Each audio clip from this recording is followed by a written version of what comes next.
Continuo aqui no YouTube com vocês falando que o PT encomendou pesquisas qualitativas para definir como será a participação da primeira-dama Rosângela da Silva, a Janja, na campanha à reeleição do presidente Luiz Inácio Lula da Silva em 2026. O objetivo é identificar as áreas em que ela tem maior capacidade de diálogo com o eleitorado e direcionar sua atuação durante a disputa eleitoral.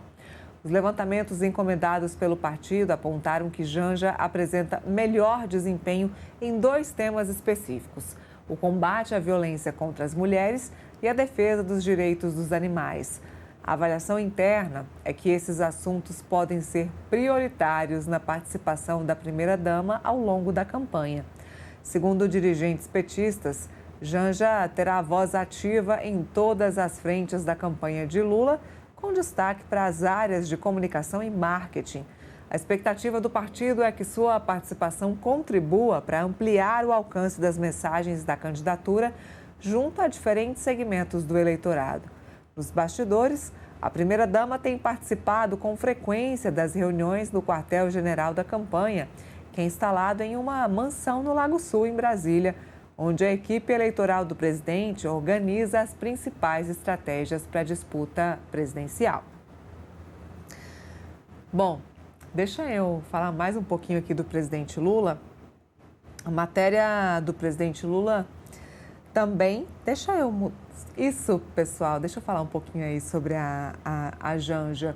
Primeira-dama Janja, que participa do governo, né, ativamente, ou ao menos tenta participar do governo do presidente Lula ativamente, o que deixa muita gente contrariada dentro e fora do governo.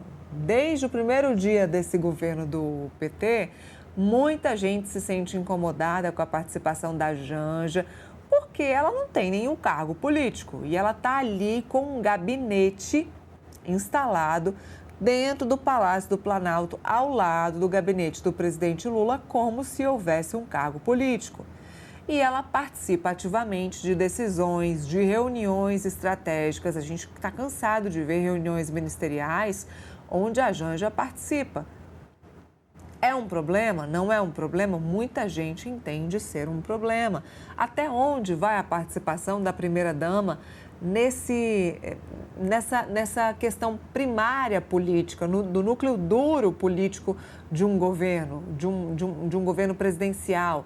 Até onde vai a participação da primeira-dama mesmo estratégica? A primeira-dama deve basear a sua participação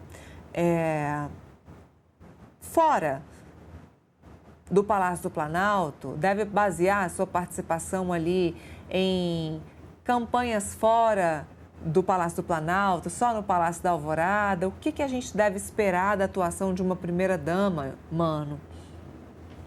Olha, Neila, essa é uma grande questão, porque ao longo da história nós tivemos primeiras-damas com diferentes perfis, né? Desde, por exemplo, a Marcela Temer, que escolheu deliberadamente se ausentar desses compromissos, ficou conhecida como bela, recatada e do lar, né? Então o papel dela era basicamente aparecer em alguns eventos de forma discreta ao lado do seu marido, até, por exemplo, uma figura como a dona Ruth Cardoso, que desempenhou um papel muito importante ao longo do governo Fernando Henrique como articuladora da ação solidária pela cidadania, né? Então tinha um papel de articulação de parcerias entre o governo e diversas organizações da sociedade civil na construção de políticas públicas de assistência social. Foi um papel extremamente ativo, importante, estratégico, mas bem delimitado. Ou seja, ela não se metia em temas que não eram claramente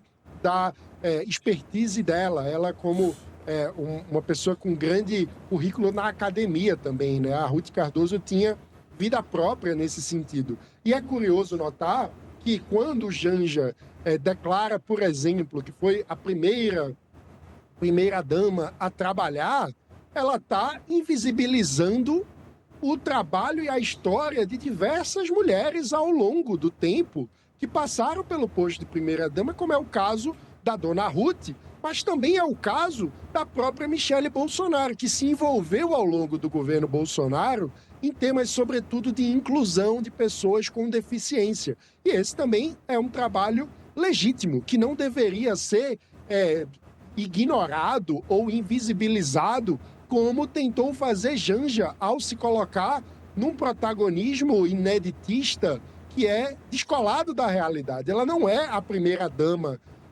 da história, pela primeira vez, a ter uma participação ativa no governo. Talvez ela seja a primeira a se intrometer demais em temas que não estão claramente delineados, como da alçada dela, como foi o caso, inclusive, daquela polêmica envolvendo regulação de redes sociais na visita presidencial à China, quando ela assumiu a palavra diretamente, ferindo protocolos diplomáticos, inclusive. Ou seja, na prática, eu acho que a Janja tem uma ânsia por protagonismo que acaba fazendo com que ela caia em contradição profunda com aquilo que ela, em tese, diz defender, porque, em tese, ela se diz feminista, defensora dos direitos das mulheres e do protagonismo feminino contra o apagamento histórico das mulheres. Mas, na prática, na conduta política dela, ao ansiar por esse protagonismo a ponto de deslegitimar ou tentar diminuir o papel que outras primeiras-damas tiveram antes dela,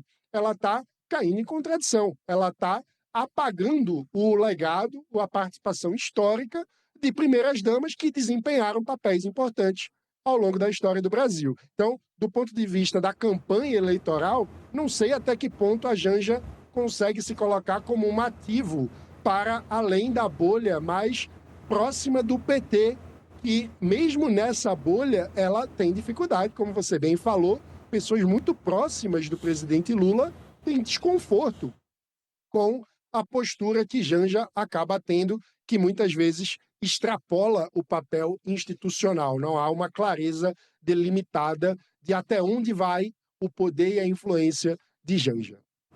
Bom, para a gente terminar nosso contexto,